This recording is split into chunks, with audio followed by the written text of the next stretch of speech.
আসসালামু আলাইকুম আরহামতুল্লাহি ওবরকাত। আশা করি সকলে ভালো আছো।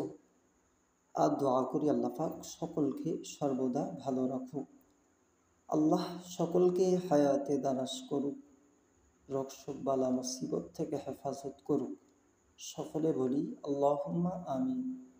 আজকের আলোচনা করব স্বামী স্ত্রীর লেখাটি পড়বে অবিবাহিতরা শিখে রাখতে পারো। আজকের এই বিষয়ে আলোচনা হবে। তো দেরি না করি আমি আমার মূল বক্তব্যে ফিরে যাই।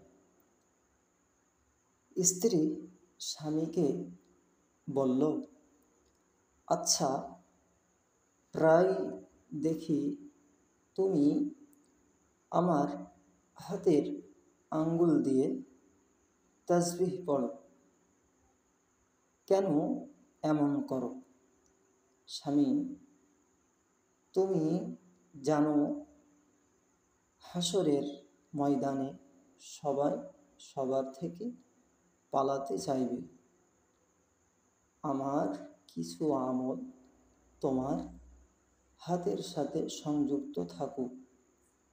তোমার হাত আমার এই আমলের সাক্ষী দেবে। হাসরের ময়দানে তখন তোমাকে দেখতে পাব। ভালোবাসাটুকু মৃত্যুর পরেও চিরস্থায়ী করে রাখলাম। সুবহানাল্লাহ, সুবহানাল্লাহ। কত সুন্দর একটা বক্তব্য।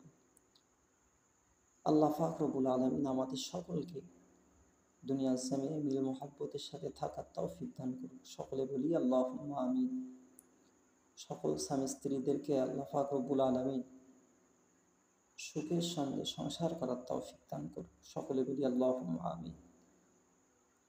যদি ভিডিওটা ভালো লেগে থাকে তাহলে একটা লাইক, একটা কমেন্ট, একটা শেয়ার করে দেবে। আর আমার চ্যানেলে যারা নতুন, চ্যানেলটা সাবস্ক্রাইব করে আমার পাশে থাকবে। আর সর্বদা সকলে ভালো থাকবে, সুস্থ থাকবে। আমি সকলের জন্য দোয়া করি, সকলে আমার জন্য দোয়া করবে। আর বিশেষ করে আমরা যারা বেনামাজি, আমরা যারা নামাজ পড়ি না, সকলে নামাজ পড়বে। আর বিশেষ করে নামাজ ছেড়ে দিলে হবে না, কারণ নামাজবিহীন আল্লাহ পাক রব্বুল আলামিনের দর জান্নাতে যাওয়া অসম্ভব। তাই আমরা সকলে নামাজ পড়ব। এই বলে আমার বক্তব্য আমি এতেই করছি। আসসালামু আলাইকুম ওয়া রাহমাতুল্লাহি ওয়া বারাকাতুহু।